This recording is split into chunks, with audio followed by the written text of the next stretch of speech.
In 1992, Jamaican philosopher Sylvia Wynter wrote an open letter to her colleagues entitled "No Humans Involved." This phrase was at the time used by LAPD and the administration of the city of Los Angeles to designate cases involving young black males. Those people that Wynter calls the new poor, young, unemployed, or working poor blacks in the center cities. And according to Wynter, today's intellectuals tend to follow the same logic as the LAPD, in the sense that they refuse to mix their destiny to those people.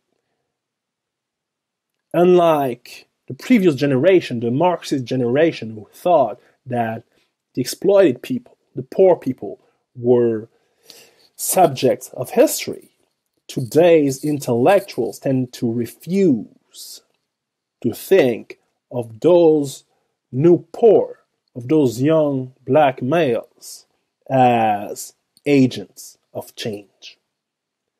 And I think Wynter is right here.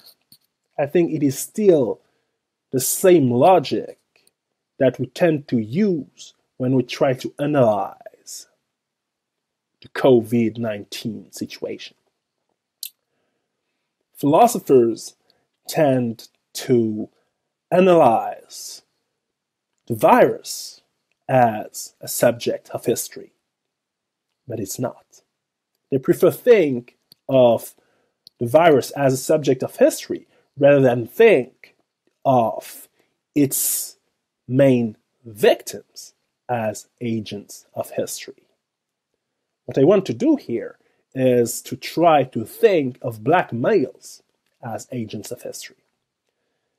To do so, I have to contest the myth of equality regarding COVID-19 infection. This idea, this wrong idea that every single human being is equally exposed to the virus, is equally at risk. This is precisely what Karl Marx called ideology, a false universalism, a false unanimity that cancels the specificity of the interests of the exploited. Even the US administration cannot contest this fact anymore. April 7, Dr. Anthony Fauci described the specific vulnerability of black people to COVID-19 in the US. President Trump himself admitted that there are between 2 and 3 times more black victims of this pandemic. COVID-19 killed more black men than any other demographic group in the United States. According to Fauci, this is a sign of what he calls comorbidity. Comorbidity is in medicine the idea that a pre-existing condition is aggravated by another condition. In this case, it's the fact that African Americans have diabetes, hypertension, asthma, obesity at alarming rates.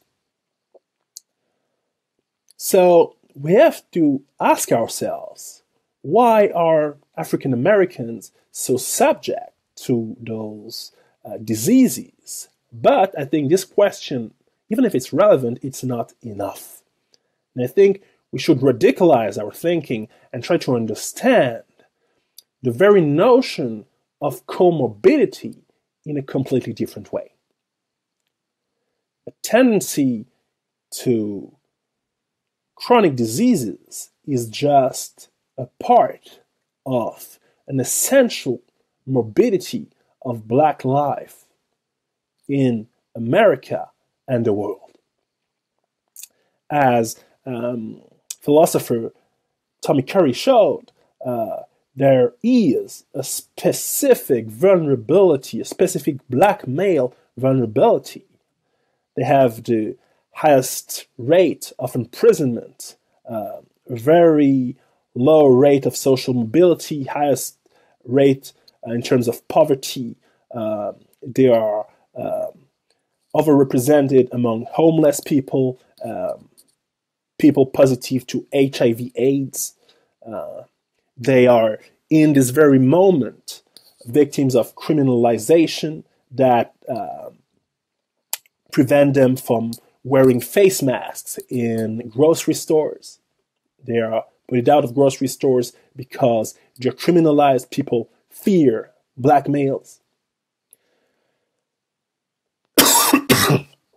For a very long time, Black male life is, in some, considered to be disposable. And this disposability is a symptom of what sociologists, anthropologists, historians like Claude Meillassoux or Orlando Patterson named social death. Social death is historically the situation of enslaved people, a situation where access to rights is completely predicated upon the arbitrary will of the master. Black people are, in other words, considered to be fungible.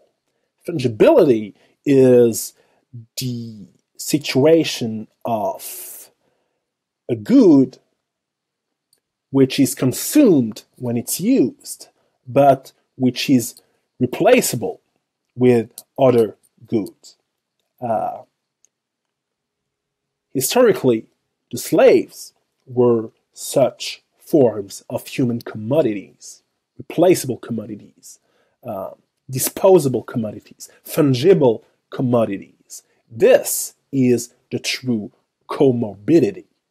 The virus adds itself to social death, to a structural exclusion from the common good, a structural exclusion from civil society. Bad access to healthcare, bad access to proper care, poverty, bad work conditions, all those situations are forms of our contemporary Black comorbidity. And if you think of the great civilization throughout history, Athenian democracy, Roman Empire, Ottoman Empire, kingdoms of France, Great Britain, Spain, even, of course, American democracy. All those periods in our history are assimilated to freedom or creativity or intellectual flourishment. All those periods are rooted in the exploitation of slaves. Those slaves who free the time of the free man for them to think, for them to become rich, for them to acquire knowledge, and so on and so forth.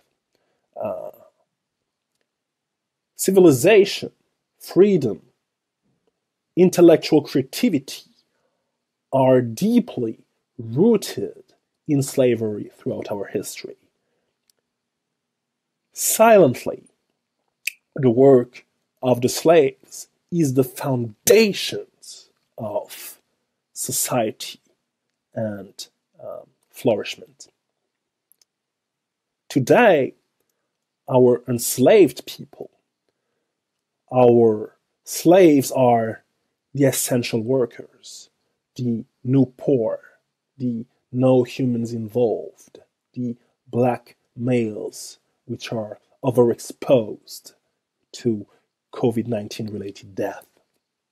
And our philosophers are asking themselves, will the after COVID will be different from the before COVID? But for Black people in general and Black males in particular, the period during COVID, this very situation today is not that different from before.